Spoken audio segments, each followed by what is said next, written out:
Fund में आमदार भी बन गए, खासदार भी बन गए, मगर जो है तो उन्हें कभी किसी की हमदर्दी नहीं आई, कभी किसी के दुख में नहीं गए। उल्टा जो है तो ऐसे स्टेटमेंट देते रहे कि जिससे कौम तकलीफ उठाती रही, मुसीबतें उठाती रही।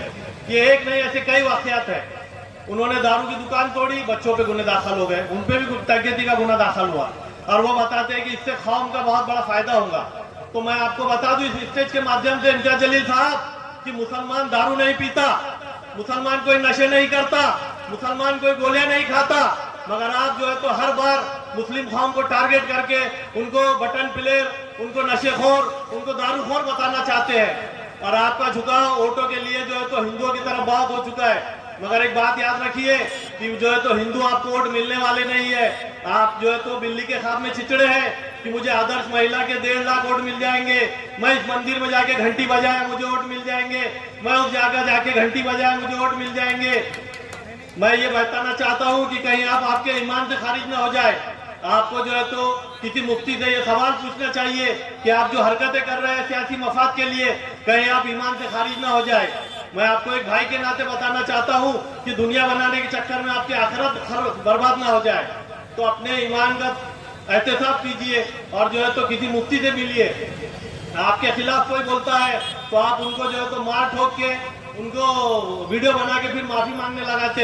ऐसे आपने किसी मुफ्ती को भी किया है। तो ये आपको मुसलमानों ने ताकत इसलिए नहीं दी थी कि मुसलमानों पे हमला करे, मुस्लिम मुफ्तियों के ऊपर जो है तो दहशत फैलाए। आपके गुंडे किसी के भी घर पे हमला करते हैं। जफर मर्चेंट के घर पे कुछ दिन पहले हमला हुआ, तो क्या मुसलमानों ने आपको इसलिए ताकत दी? असद अवैसी साहब, रेवन्ना अड्डा देवी गौड़ा का जो पोतरा है, तो उनको जो है तो उनके कुछ वीडियो वायरल हुए थे। तो असद अवैसी स्टेज से बड़े फख्र से कह रहे थे कि औरतों के साथ 70 साल की औरतों के साथ वीडियो बनाए गए, काम वालियों के साथ वीडियो बनाए गए। और जो है तो जो आपके नगर सेवकों ने 17-18 लेडीज के, अच्छे घर की लेडीज के जो उनको ब्लैकमेल करके वीडियो बनाए, उसके बारे में आपका क्या कहना है? वो भी कभी स्टेज से कहिए, कौन को भी पता चले कि आप जो है तो इंसाफ पसंद है। शहर औरंगाबाद, मैं हमारे महाराष्ट्र के नेता अमित भुईगर साहब से कहता हूं कि अब्दुल अजीम इनकलाब आजाद संघर्ष कमेटी के अध्यक्ष आज वंचित बहुजन अघाड़ी में प्रवेश कर रहे हैं। उनका अमित भुईगर साहब और हालांकि वो खुद उम्मीदवार है, लेकिन उन्होंने ये सोच के वंचित बहुजन अघाड़ी में प्रवेश किया कि अफसर खान के हाथ मजबूत होना और आगे का हाल वो खुद सुनाएंगे। सरदार साहब अम्बेडकर आगे बढ़ो, हम तुम्हारे साथ हैं। जोश आवाज जोश, जनाब अजीम इनकलाब साहब का तहे दिल से इस्तेकबाल है वंचित बहुजन अघाड़ी में। उनकी कुर्बानियां आप सब जानते हैं कि उन्होंने हमारे शहर के लिए हज हाउस संघर्ष समिति बनाकर हज हाउस दिया है। उनके लिए एक बार तालियों से इस्तेकबाल किया जाए। जैसे कि आप सभी जानते हैं इलेक्शन का वक्त है और तमाम पार्टियों ने अपने अपने उम्मीदवार उतारे हैं। उसी तरीके से वंचित बहुजन अघाड़ी ने भी अपना उम्मीदवार उतारा है। जिस तरीके से वंचित बहुजन अघाड़ी की खिदमत आप जानते हैं कि हमारे बीच में अफसर खान साहब पिछले 25 सालों से खिदमत अंजाम दे रहे हैं। अफसर खान की खिदमत नारे गांव से लेके बड़े गांव तक आपको नजर आएंगी, किराड़पुरा से लेके बेगमपुरा तक आपको नजर आएंगी। आप सभी जानते हैं कि औरंगाबाद शहर की मिजाज ये है कि अगर कोई 5 साल में काम ना करे तो उसको बदल दिया जाता है। उसी तरीके से ये गवाही देते हैं कि अफसर खान पिछले 25 साल से औरंगाबाद के मुसलमानों की, दलितों की, वंचितों की, गरीबों की खिदमत अंजाम दे रहे हैं। इसीलिए अफसर खान ये गवाही देता हूं कि अफसर खान सच्चे खिदमतगार और हमदर्द है। इसी तरीके से हमारे साथ में जनाब अमित भुईगर साहब है, हमारे साथ में जावेद कुरैशी साहब है। ये सभी लोग वो शहर के नेता है जिन्होंने अपने अपने तरीके से अपने अपने समाज के लिए बड़ी बड़ी कुर्बानियां दी है। बोलने के लिए बहुत कुछ है, लेकिन आप जानते हैं कि नारेगांव की जो दरगाह वाली मस्जिद है तो इसकी नमाज 8:45 बजे रखी गई थी, इसीलिए हमने आधा घंटा प्रोग्राम लेट किया। इसीलिए हमारे प्रोग्राम में थोड़ा टाइम की कमी है, इसलिए मैं अपनी बात को यहीं पे खत्म करूंगा और हमारे बीच में अजीम इनकलाब साहब को इसके बाद में दावत दूंगा और वो अपनी बात को अच्छी तरीके से बताएंगे। का आभार व्यक्त करता हूं। साथियों, आप सभी जानते हैं कि हमारे देश में लोकसभा चुनाव चल रहे हैं और 13 तारीख को मई की अपने औरंगाबाद जिले के भी मतदान चुनाव होने जा रहे हैं। हमारे हर दिल अजीज उम्मीदवार, वंचित बहुजन आघाड़ी के उम्मीदवार, आप सबके हर दिल अजीज उम्मीदवार अफसर खान साहब को आप भारी अक्सरियत से अपना मतदान कर वोट देकर इन्हें कामयाब कीजिए। यकीनन आपके दिल में एक सवाल उठा होगा कि हम जमहूरियत के सबसे बड़े अधिकार जो कि हमें डॉक्टर बाबा साहेब अम्बेडकर के संविधान ने दिया, वो अनमोल अधिकार है अपना मतदान, और हम वंचित बहुजन आघाड़ी और अफसर खान साहब के हक में क्यों दे। जरूर आपके मन में ये सवाल पैदा हुआ होगा। तो साथियों, मैं आपको उसका जवाब देना चाहूंगा। माननीय प्रकाश अंबेडकर जी और उनके विचार भारत के पिछड़े, भारत के वंचित, भारत के अल्पसंख्यक समाज को न्याय दिलाने के लिए वंचित बहुजन आघाड़ी का यह प्रयास है। तो हमें सब मिलकर इनका साथ देना चाहिए। माननीय प्रकाश अंबेडकर जी के विचारों को आदर और सम्मान के साथ अपनाकर इन्हें, इनके उम्मीदवार को जीत कर देना चाहिए। जैसा कि आप जानते हैं कि अफसर खान साहब एक शहर के ईमानदार और डैशिंगबाज उम्मीदवार है। मैंने डैशिंगबाज इसलिए कहा हूं क्योंकि वाहिद ये अफसर खान साहब ऐसे एक शख्स है जो ईमानदार है और मजलूमों की आवाज बनते हैं।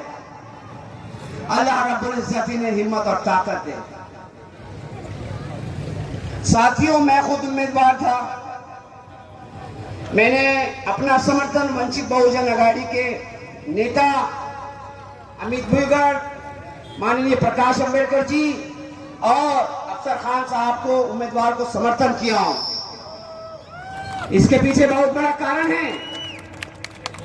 मैंने बड़े सोच विचारों के बाद यह निर्णय लिया हूं कि मैं वंचित बहुजन आघाड़ी के नेता अफसर खान के साथ जाऊंगा। मैंने अपना उम्मीदवारी अर्ज भरा था पूरी तरह से। मैंने कुछ समय तक प्रचार भी किया हूं और जब मैंने सोच विचार किया तो मुझे ऐसा लगा कि हमें अफसर खान साहब को समर्थन देकर इन्हें जिताना चाहिए, क्योंकि ये वाहिद एक शख्स ऐसा है जो आपके हक के लिए सदन में आवाज उठा सकता है। साथियों, असल मुद्दे पर आऊंगा कि आपके पास में जो अधिकार है मतदान का, वो मतदान का अधिकार आपका अमूल्य अधिकार है और मैं चाहता हूं कि आप अपने अधिकार का हक वंचित बहुजन आघाड़ी के कैंडिडेट अफसर खान के हक में दें। मैं ये चाहता हूं कि आप ने जिन लोगों को अपना वक्त, अपना पैसा और अपना सारा जान माल लगाकर जिन्हें चुनकर दिया था, आप उनसे सवाल करें कि आपके हक में कौन से काम हुए, क्योंकि एक मतदाता का अधिकार है कि वो अपने प्रतिनिधि को चौरस्ते पर खड़े रहकर ये पूछ सकता है। मुझे बोलने दिया जाए, मैं अपने पॉइंट पर नहीं आया हूं, मुझे बोलने दिया। तो मैं चाहता हूं कि प्रत्येक मतदाता उन सांसदों से पूछे, उन विधायकों से पूछे कि जब आपको जनता ने अपने कंधे पर बिठाकर आपको शहर के अंदर पूरा घुमाया और आपको आपके जेब में फूटी कौड़ी नहीं थी, आपको सांसद बनाया, विधायक बनाया, बदले में आपको क्या मिला? बदले में आपको क्या दिया गया? बदले में आपको मायूसी मिली और विकास क्षेत्र मिला। और ये जो आज जो विकास की बात कर रहे हैं, पिछले 10 सालों पहले भी इन्होंने यही विकास के वादे किए थे और आज भी उसी मुद्दे पर इन्हों आपसे चुनाव लड़ रहे हैं। तो फिर 10 साल क्या किया आपने? सवाल है, जनता उनसे सवाल करे। मैं चाहता हूं बहरहाल हाल वक्त की कमी है। देखिए, असल मकसद पॉइंट पे आने का यह है कि आप मक्कारों को वोट मत दो। मैं सीधी सीधी बात कहता हूं, आप झूठों को वोट मत दो। जो अल्लाह और रसूल का नाम लेकर सियासत करते हैं, इनको कभी वोट मत देना, क्योंकि ये जिस धर्म में वो पैदा हुए उसी धर्म का इस्तेमाल कर रहे हैं अपने स्वार्थ के लिए, अपनी राजनीति के लिए। ये अधर्मी लोग हैं। वो अधर्मी होता है जो अपने स्वार्थ के लिए अल्लाह और उसके रसूल का नाम लेकर अपनी रोटियां सेके। तो लिहाजा बराए हाल सोच विचार कर कर अपना मतदान करें। आप विचार कीजिए, आप सोचिए, जो आपने सोचकर वोट दिया था कि मेरे मासूम बच्चों को रोजगार मिलेगा, मेरा शहर विकसित होगा, हमारी गलियां अच्छी होंगी, लेकिन आज भी खस्ता हालात है। आज भी वही झूठे वादे किए जा रहे हैं। माननीय इम्तियाज जलील साहब आज गल्लो गल्ली फिर रहे हैं, क्योंकि आज उनके पास में अल्लाह की मदद नहीं है। जिस वक्त अल्लाह की मदद थी, आपके जेब में फूटी कौड़ी नहीं थी, और आपके साथ पूरा शहर खड़ा हो गया था, और पूरे शहर ने आपको आमदार बनाया, उसके बाद खासदार बनाया। बदले में क्या दिया? हमने कहा, अब्दुल अजीम इनकलाब ने कहा कि आप मुसलमान, आपने जो 500 करोड़ रुपए की संपत्ति बनाई है, उसमें से आप गरीब बेकस बेसहारा लोगों को 2.5% ज़कात दे दो। कसम अल्लाह पाक की, इन्होंने ज़कात नहीं दी। पूरी 2.5% अगर ज़कात दे देते तो यकीन मानो नारे गांव का 1000 से ज्यादा बच्चे रोजगार से लगे होते। जब आपने आप पर इस्लाम के अरकान पूरे नहीं कर पाए, तो ये आपके हुकूक क्या अदा करेंगे? मेरा सवाल है, ऐसे लोगों को आप वोट मत देना।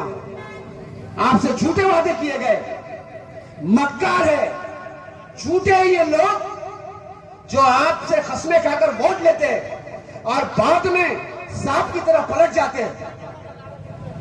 आपके मतदान का अधिकार है। मैंने एक उदाहरण देता हूं हर वक्त अपने भाषण में कि आपके पास में 2 कटोरियां रखी है, कवर की हुई है, ढकी हुई है। गलती से आपने मैले वाली कटोरी पर हाथ रख दिया, खोल कर देखा गंदा निकल गया। अब दूसरी कटोरी पर हाथ रखो, अफसर खान पर। यह आदमी सच्चा है। आपने देखा राम मंदिर फसाद के अंदर सगा बाप भी रहा तो जामीन नहीं लेता। अफसर खान ने जामीन लिया, मेरे बड़े भाई ने जामीन लिए, कई बच्चों के आंसू, आंखों के आंसू पहुंचे। हमने एहसान नहीं बोलना चाहिए मुसलमानों, दलित भाइयों। हमारा इस्लाम सिखाता है कि अगरचे हमारे पैर का कांटा भी किसी ने निकाला तो उसका उपकार मत बोलो, उसका एहसान मत बोलो। अफसर भाई ने अगर चंद लोगों पर एहसान किया तो ये पूरी अवाम पर एहसान किया। आप इनके एहसानों का बदला वोट देकर चुका दीजिए। मैं आपसे विनती करता हूं, मैं भी कैंडिडेट था, मेरी भी निशानी थी, मैं बोलूंगा नहीं, लेकिन मैंने बड़े सोच विचार करने के बाद में अख्तर खान वंचित बहुजन अघाड़ी के कैंडिडेट को समर्थन दिया हूं। लिहाजा बराहल आपसे गुजारिश है, आने वाली 13 तारीख को बटन नंबर 4 या सिलेंडर पर अपना मतदान देकर वंचित बहुजन अघाड़ी को मजबूत कीजिए। वंचित बहुजन अघाड़ी के विचार दलित मुस्लिम एकता है। माननीय जावेद कुरैशी साहब का ये सपना था कि ये इत्तेहाद दलित और मुसलमानों का हमें संसद तक लेकर जाएगा। कुछ अरसे तक इस पर अमल हुआ और इस एजेंडे को अमल करने के बाद में एक विधायक बनाया गया, एक सांसद बनाया गया, फिर इन्हें वंचित बहुजन दलितों को धोखा दिया गया। तो ये धोखेबाज लोग हैं, सबूत है ये। बहरहाल मैं आप तमाम से विदाई लेता हूं। अगले स्टेज पर फिर कभी बात करने का मौका मिलेगा। मैं आप तमाम का बहुत बहुत शुक्रगुजार हूं। आने वाली 13 तारीख को बटन नंबर 4 पर अख्तर भाई को वोट देकर कामयाब बनाइए। अस्सलाम वालेकुम।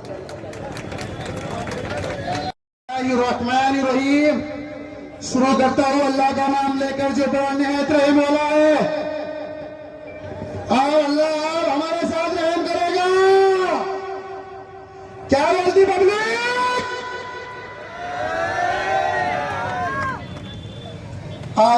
इस मंच पर हमारे वंचित बहुजन आघाड़ी के अधिकारी मतलब खासदार भाई खासदार अफसर खान साहब, अमित भाई भूगा और जावेद कुरैशी साहब, सतीश भाई गायकवाड़ और सभी मेरे वंचित बहुजन आघाड़ी के पदाधिकारी और यहाँ बैठे हुए सभी मंच पे, मैं तो या 3 बात करूंगा, 3 के ऊपर चौथी बात नहीं करूंगा।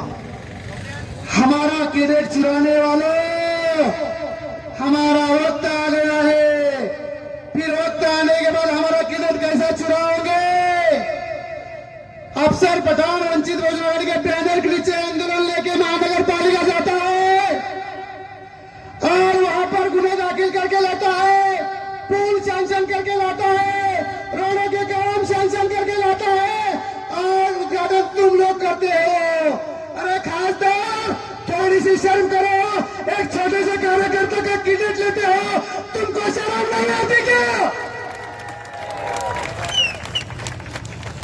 तुमको शर्म ये नहीं आती कि महानगर पालिका में प्रशासन ने 10 कोटी रुपए नारेगांव के विकास के लिए दे रहे हो और अपना बोर्ड लगाते हो।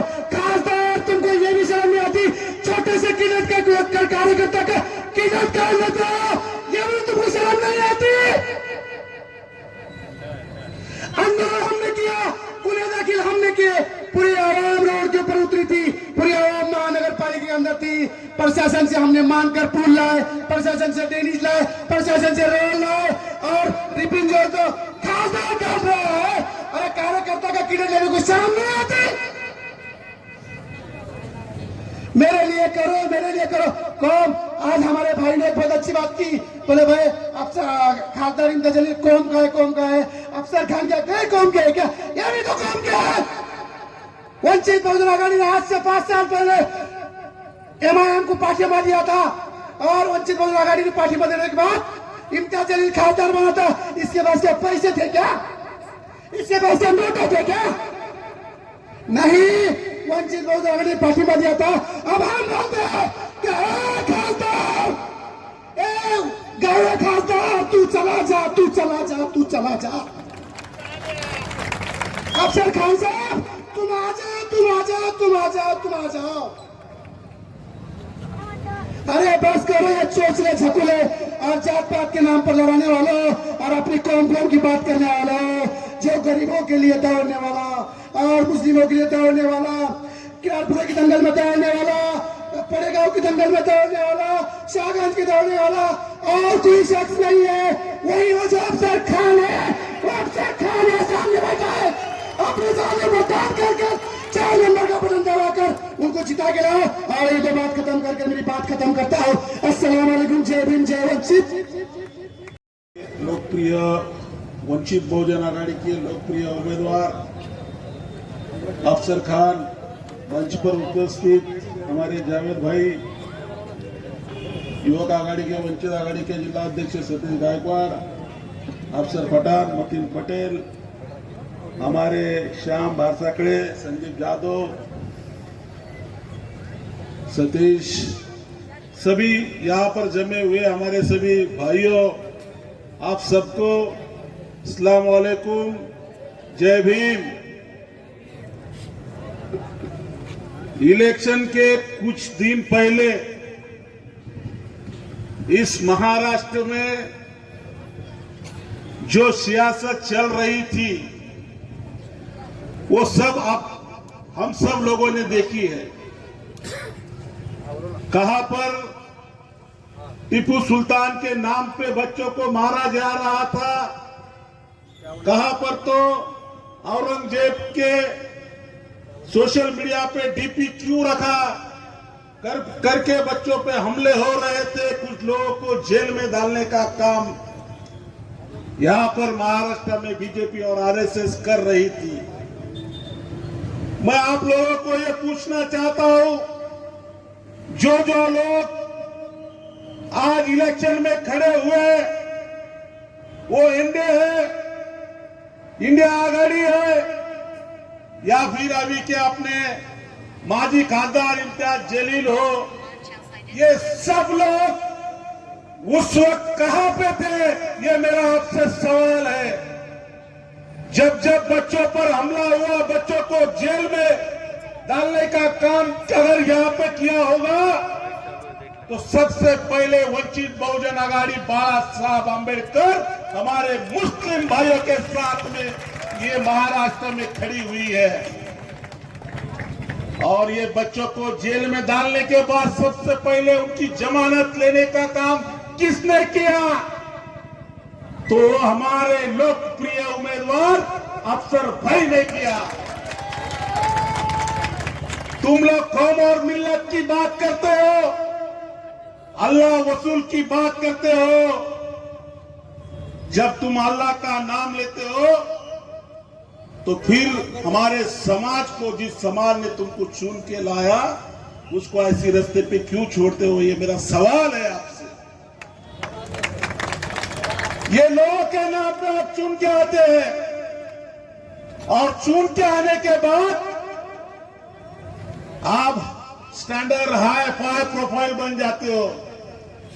मैं आप सबसे बताना चाहता हूं कि पिछले साल वंचित बहुजन आघाड़ी पूरी ताकत के साथ इम्तियाज जलील के साथ खड़ी थी। मैं भी, बाला साहब अम्बेडकर भी, और हमारी, मेरी मां, मेरी बहन, मेरा भाई, सब लोग पूरी ताकत के साथ इम्तियाज जलील के साथ खड़े थे। मगर इम्तियाज जलील जब उनका पेट भर गया और जब हमारा खाना खाने की बारी, मेरी खाना खाने की बारी आई, तो उन्होंने मेरे खाने में मिट्टी डालने का काम इम्तियाज जलील ने किया। वो खासदार हुए। खासदार होने के बाद जब आमदार हमीद भुइगल बनने को, जब आमदार बनने की मेरी जब बारी आई, तो हमारे पीठ में खंजीर खुपसने का काम इम्तियाज जलील ने किया। और मैं ये सभी भाइयों को बताना चाहता हूं कि उस टाइम सिर्फ वंचित बहुजन आघाड़ी ने पाटिंबा में, जो सब गणित वंचित बहुजन आघाड़ी के पास है, उस टाइम सिर्फ वंचित बहुजन आघाड़ी का पाटिंबा उनको था। मगर इस टाइम वंचित बहुजन आघाड़ी का उम्मीदवार अफसर भाई यहां पर है। मैं आप सबसे यही रिक्वेस्ट करना चाहता हूं मेरे भाइयों कि जो चुन के आने वाला है, जो चुन के आने के जो हमारे पास जो गणित है, उसके साथ आप सब मिलकर पूरी ताकत के साथ यहां पर खड़े रहिए। ये आप सबसे विनती करने मैं नारेगांव में आया हूं। इस देश में जो हुकुमशाही बीजेपी आरएसएस चला रही है, जो दादागिरी चला रही है, एनआरसी सीए ला रही है, अगर इस एनआरसी सीए, ये हुकुमशाही दादागिरी को अगर कोई रोक सकता है तो वो डॉक्टर बाबा साहब अम्बेडकर का पोता बाला साहब अम्बेडकर यहां पर रोक सकता है। इसके लिए बाला साहब अम्बेडकर के हाथ मजबूत आपको करने पड़ेंगे। बाला साहब के हाथ अगर मजबूत करना है तो अफसर भाई को चुन के लाना है। हमको पता है आरएसएस और बीजेपी को किस तरीके से उनको धोबी पचास देना, ये हम अच्छा जानते हैं। आरएसएस सबसे खेट सकती है, मगर अंबेडकर नाम से कभी खेट नहीं सकती है। ये बात आप ख्याल में रखिए। आने वाले 13 तारीख को हमारी निशानी गैस सिलेंडर है। गैस सिलेंडर के सामने का 4 नंबर का बटन दबाकर अफसर भाई को लाखों की ओर से आप सब चुन के लाइए। आप सबसे यही विनती मैं करता हूं और वक्त की कमी में यहां पर रुकता हूं। जय भीम, जय भीम। अजीज तरीन साथियों, अभी अमित भुइगल साहब को आप सुन रहे थे। अमित भुइगल साहब ने ये पिछले 19 के इलेक्शन से अभी 24 का जो इलेक्शन आ रहा है, पूरी सच्चाई आपके सामने रख दी। अब ये सच्चाई को लेके आपको गौर फिक्र करना है कि आने वाले वक्त में ये जो 24 को 13 तारीख का इलेक्शन होने वाला है, उसमें हम कैसा जाएंगे। आप लोगों को मालूम होगा ये अच्छी तरीके से कि हमारे पास औरंगाबाद पार्लियामेंट्री हल्के के अंदर हम 21% वोट रखते हैं। यानी जो मुसलमान हैं वो मुसलमान 21% वोट रखते हैं। उसके साथ ही इम्तियाज जलील साहब जब चुन के गए थे तो उनको वंचित बहुजन अघाड़ी का सपोर्ट था, और वंचित बहुजन अघाड़ी का वो जो वोट था SC ST वो जो वोट था वो 17% वोट था। तो 21 और 17 ये मिला के मैं समझता हूं कि 38% वोट हमारा होता है, और 38% वोट में हम आराम से अल्हम्दुलिल्लाह चुन के आ जाते हैं, क्योंकि हमारे फिरका परस्त जो लोग हैं उनका मामला जो है इस वक्त जो है तितर बितर होया हुआ है। अगर ये समीकरण अगर होता है तो ये समीकरण में हमारी सीट हम आराम से निकाल सकते हैं। ये 19 में हमने देखा है, और आज भले ही शक्ल बदल गई होंगी, पार्टी बदल गई होंगी, अभी किरदार भी बदल गया होगा, लेकिन अगर मुस्लिम क़यादत को आप जिंदा रखना चाहते हैं इस शहर में तो आपको किरदार की तब्दीली को कबूल करना पड़ेगा। और वो किरदार की तब्दीली अफसर खान की शक्ल में तब्दील हो सकती है, इसमें कोई शक नहीं है। और अफसर खान का इंतखाब अंबेडकर साहब ने इसलिए किया है कि अफसर खान जो है 24 घंटे अवाम के बीच में रहने वाली शख्सियत है। अजीज तरीन साथियों, जिन साहब को हमने अपने अब रोजे रखे, कामयाबी के लिए आपके लिए इतनी जद्दोजहद की कि कुछ वेजापुर का वाकया याद होगा कि एक रिक्शे वाले ने अपना रिक्शा बेच के इस शख्स को जो है चुना के लाने का काम किया। लेकिन जब हमारे बुरे वक्त थे, हमारे बुरे वक्तों के अंदर हमारे साथ में कौन खड़ा रहना चाहिए? बहुत सिंपल सवाल है। अजीज तरीन साथियों, आप अपनी अकल पे जोर मार दिए। आपके घर में आपका कोई फर्जंद, आपका कोई भाई, क्या आपका कोई बेटा गलत राह रवि इख्तियार कर रहा है, गलत शौक में पड़ गया है, गलत मामलात कर रहा है, तो आप उसको घर में बुला के डांटेंगे, उसको धमकाएंगे, उसको समझाएंगे, यही करेंगे ना आप लोग? क्या ये ऐलान करते फिरेंगे कि ये बटन वाला था, ये बटन वाला था, ये बटन वाला था, इसने ये जलाया था, उसने वो जलाया था, इसने ये करा था, हम तेरा कॉम्बिंग ऑपरेशन कर डालेंगे। ये हमको डंडा लेके हमको सुधारने की कोशिश करेंगे।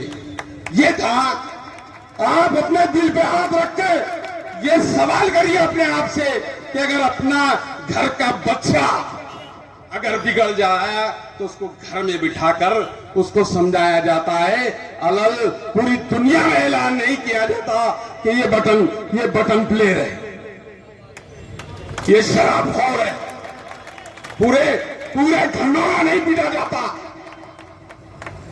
ना टीवी पे आके ये कहा जाता कि मुसलमानों ने पुलिस की गाड़ियां जलाया थे,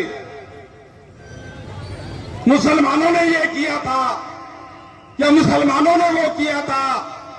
ये नहीं किया जाता मेरे दोस्तों, मेरे यारों, ये नहीं किया जाता। उनको समझाया जाता है, उनके साथ बैठा जाता है, उनकी जो है तशरीह की जाती है। ये तुम क्या कर रहे हो मेरे यारों, समझो ये वक्त तुम्हारा नहीं है, आराम से काम लो। लेकिन जो शरारत करने वाले लोग थे, मेरे इशारे समझो, मैं किरापुरे के वाकये की तरफ आपको लेके जा रहा हूं कि जो शरारत करने वाले लोग थे वो आके क्यों हमको भड़का रहे थे वहां पे, जब हमारा रमजान का तरावी के बाद हम चाय पी के दोस्तों में गपशप लगाते थे कि आज जो है अभी तरावी छुटी, आज ये सूरा हमारा कंप्लीट हुआ, इतना सूरा कंप्लीट हुआ, इमाम साहब ने बेहतरीन खिदमत करी। ये तबसरे हमारे सड़कों पे, हमारे चौरस्ते पे, हमारी चाय की होटलों में ये तबसरे होते हैं। हमारे चाय की दुकानों में ये तबसरे नहीं होते कि आज बटन प्लेयर, आज कौन सा सूखा मारने का है, ये मारने का है कि ये मारने। रमजान में ये तबसरे हमारे नहीं होते मेरे दोस्तों, मेरे यारों। ये पढ़े लिखे जाहिल को क्या बोले हम? ये पढ़े लिखे जाहिल को अब हम क्या बोले, क्या समझाए उसको? कि ये रमजान में हम ये सब करते हैं, ये सब करते हैं हम रमजान में। रमजान में तो हमारा सीना जो है अल्लाह के नूर से मुनव्वर होता है।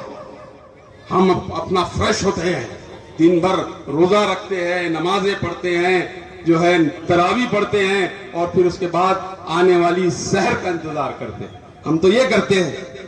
अरे किसने किया था ये? कौन आए थे वहां पर? क्यों नारे मार के हमारे को छुड़ा रहे थे? क्यों हमको गुस्सा दिला रहे थे? क्या समझ रहे थे? अरे वो राम मंदिर जिसको मुसलमानों ने सदियों से जो है वहां पर अपनी खिदमत अंजाम दिए थे, क्या रमजान में हम फसाद कर रहे थे? हम फसाद करेंगे? वो जो लोग आए थे कौन थे वो लोग? कौन थे वो लोग? और जब आए थे तो क्यों हमको बहका रहे थे? क्यों हमको जज्बात में? एक आदमी पे गुनाह दाखिल नहीं।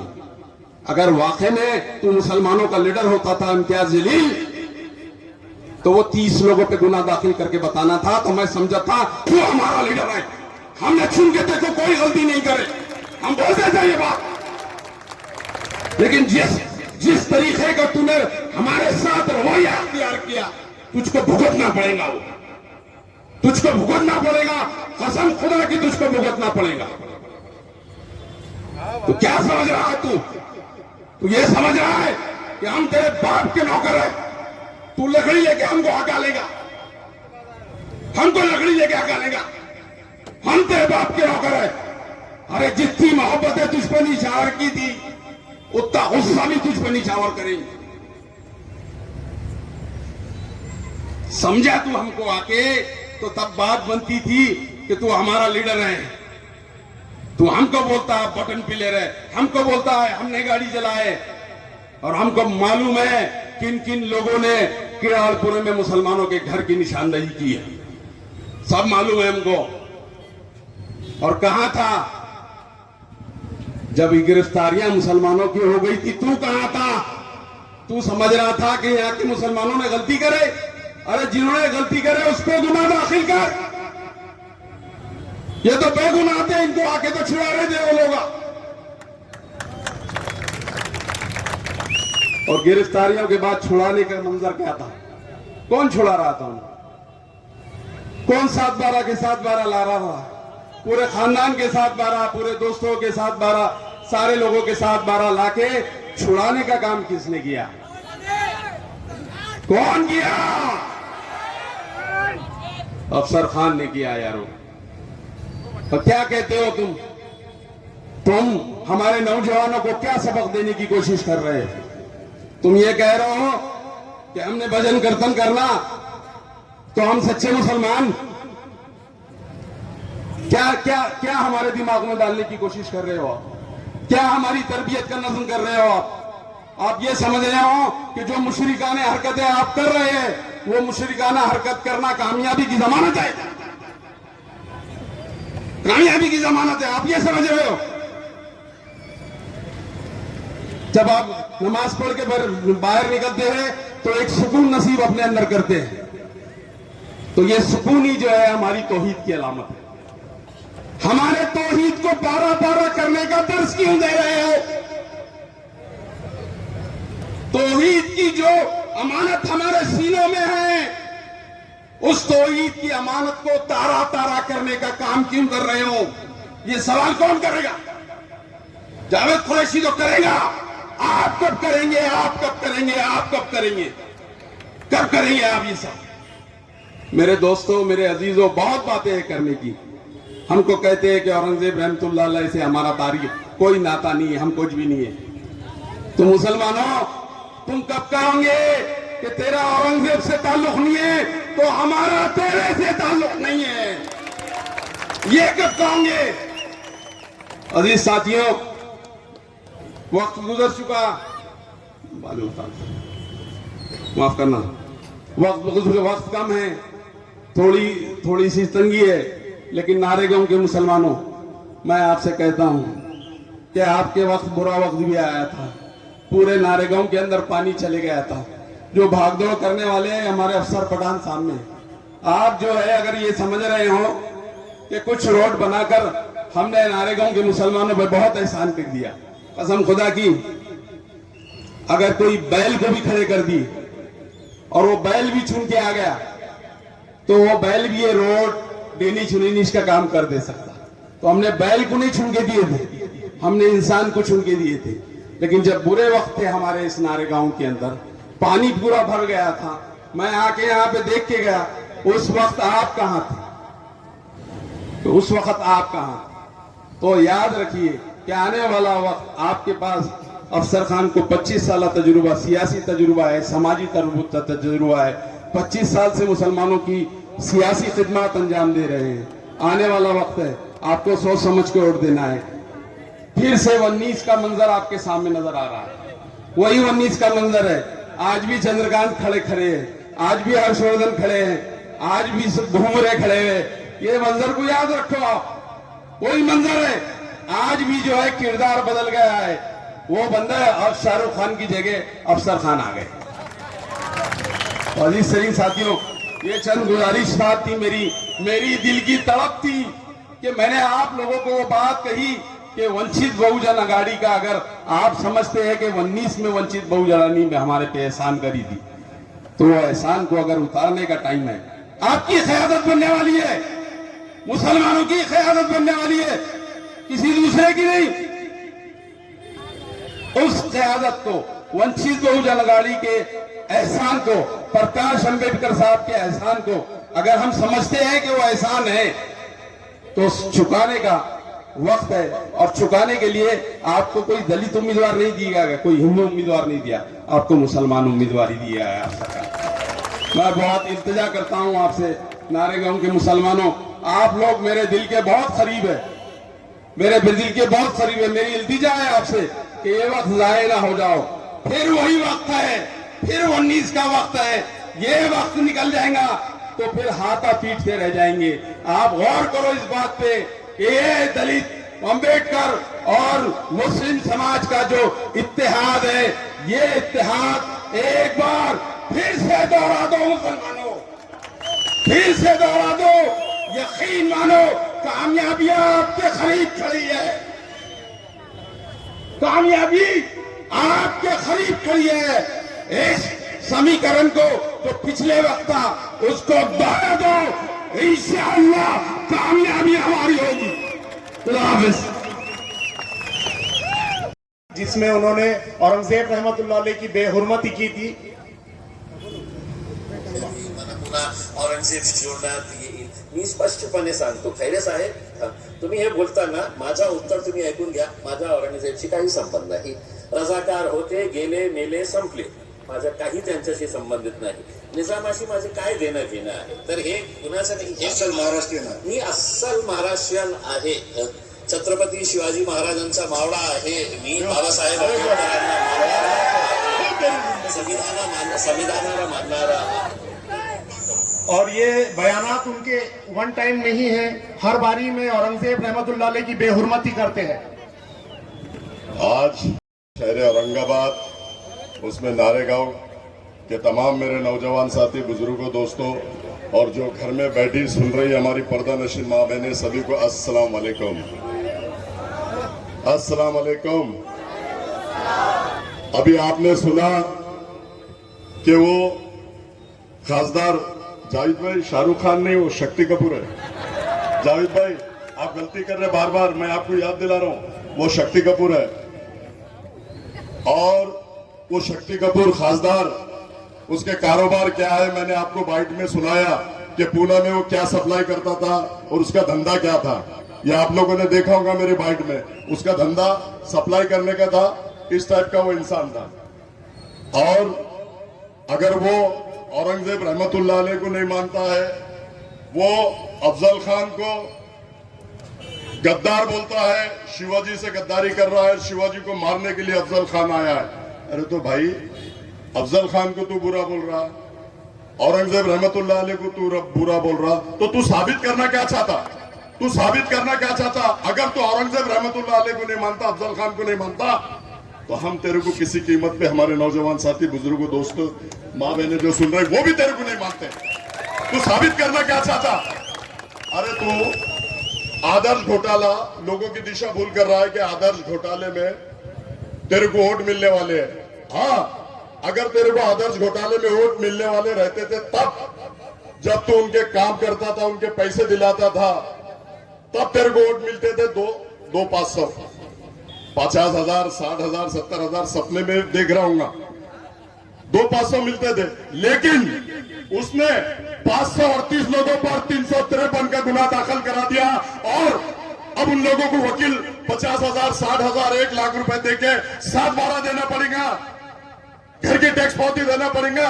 शक्ति कपूर का प्रॉपर्टी बहुत है, लेकिन मुसलमानों के लिए नहीं दिया उसने, तो आदर्श घोटाले वालों को क्या देगा? ये अफसर खान का जिगरा है, जिगरा। जामीन लेने के लिए, बेल देने के लिए जिगरा लगता है, जिगरा।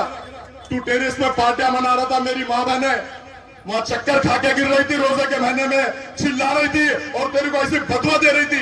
पहले 2 बार तू दुआओं से चुन के आया शक्ति कपूर, लेकिन अब तू माँ बहनों की बदवाओं से ऐसे गिरेगा और अल्लाह ताला तेरे को गिराएगा।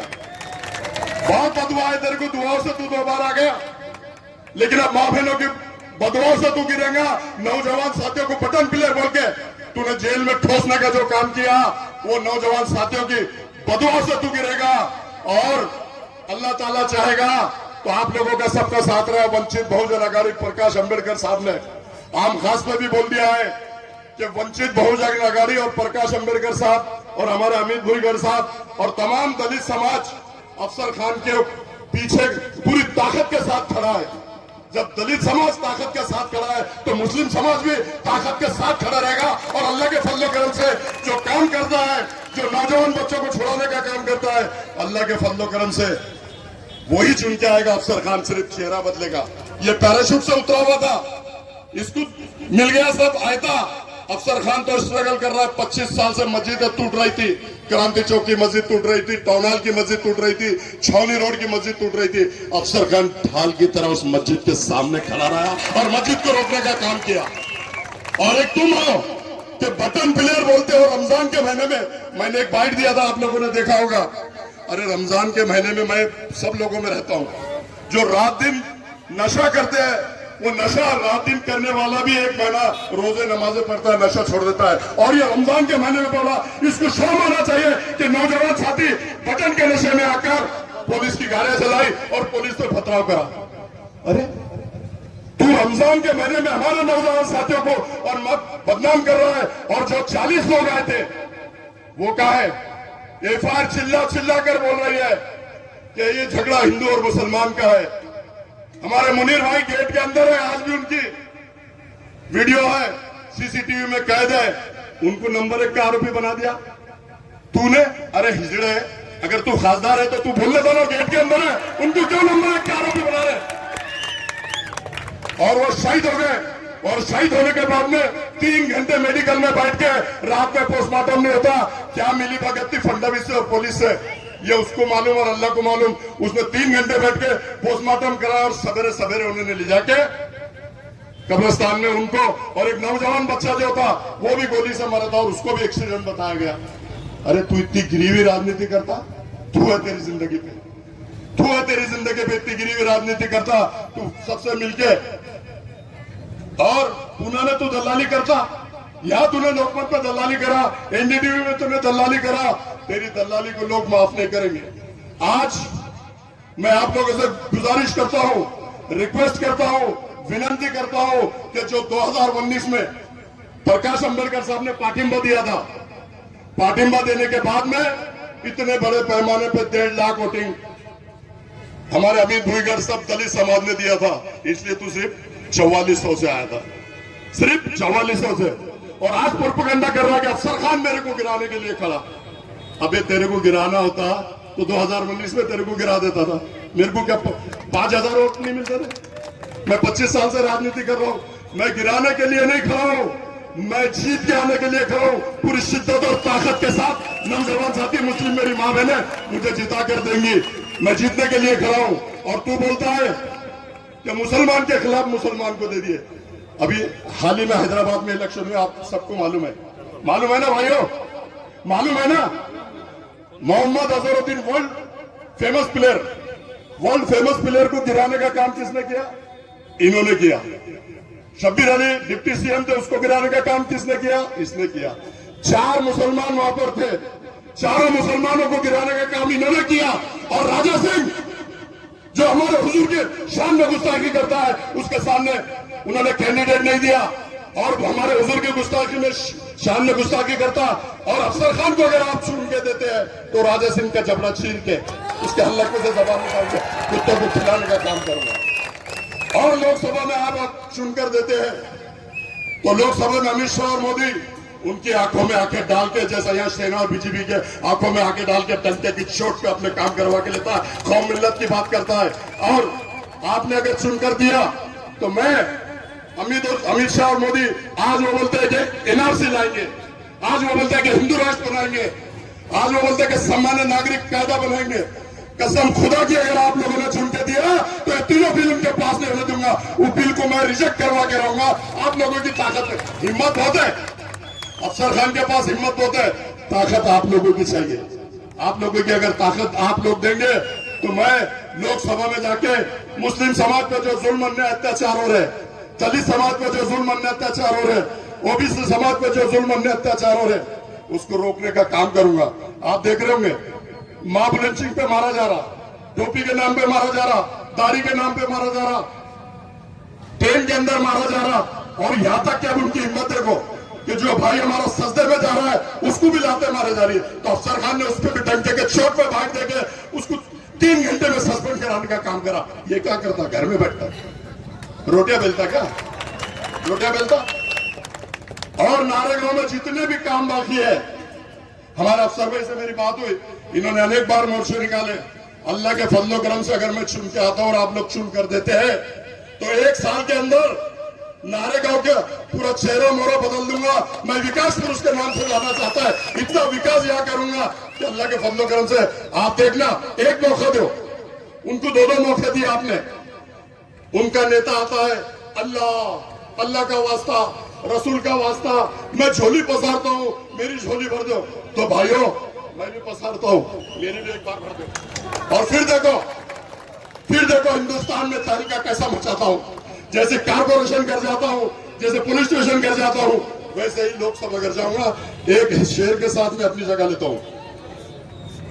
मेरा 13 तारीख को आप लोग सवेरे फजर की नमाज पढ़ो और बिस्मिल्लाह बोल के 13 तारीख को गैस सिलेंडर के 4थे नंबर के बटन को दबाकर इतने बटन दबाओ कि लोकसभा में जाके मैं हिंदू राष्ट्र बनने ना दूं। ऐसे बटन दबाओ, मैं एनआरसी आने ना दूं। ऐसे जोर से बटन दबाओ, वो बटन को पूरा काला कर दो मेरे भाई, इतनी जोर से बजाओ। और ये मैं अपने लिए नहीं, आप लोगों के लिए, दलित समाज के लिए लड़ना चाहता हूं। हमको मिटा सके वो जमाने में दम नहीं, हमको मिटा सके वो जमाने में दम नहीं। ये जमाना खुद हमसे, मोदी, अमित शाह, राजा सिंह, हम जमाने से नहीं बेटे, हम जमाने से नहीं। हयात लेके चलो, कायनात लेके चलो, हयात लेके चलो, कायनात लेके चलो। चलो तो जय भीम और मुसलमानों को साथ लेके चलो प्रकाश अम्बेडकर साहब। अल्लाह हाफिज, खुदा हाफिज, जय भीम, जय अस्सलाम वालेकुम। बहनों का सभी का शुक्रिया अदा किया जाता है वंचित बहुजन अघाड़ी की जानिब से। और इंशाअल्लाह नारेगांव में एक बहुत ही बड़ी सभा होगी नेक्स्ट टाइम, इसके लिए आप सभी तैयार रहिए। खुदा हाफिज।